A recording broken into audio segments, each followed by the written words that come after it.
Good morning po sa ating lahat.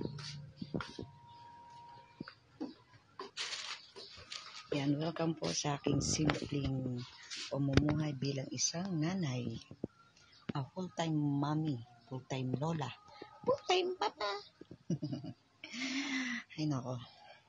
Actually po mga kapatid, ako'y hindi pa natatapos sa aking mga tiklupin. Kasi kagabi po, napagod ako sa paglalaba. Kasi late na po ako nakapaglaba.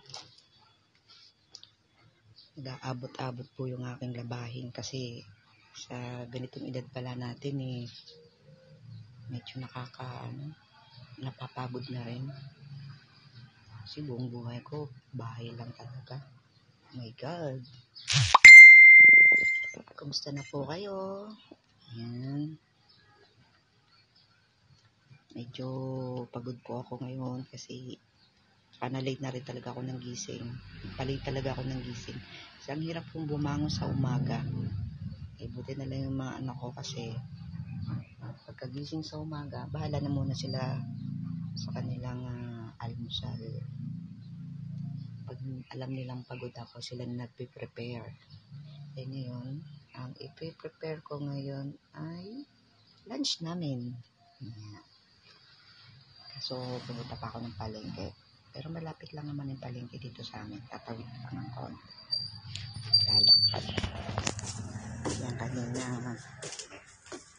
May binili yung aking asawang saging. Yan yung sabang. Kasi mahilig po yun sa sabang. So, bukas ko po ito ilalaga. Yan. Medyo mura naman siya.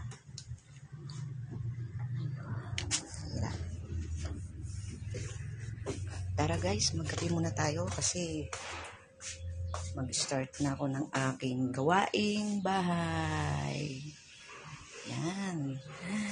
Mamaya, mag-vlog ako ulit. A real life, a true life story ni Kasimple Lola. Chook! Bye!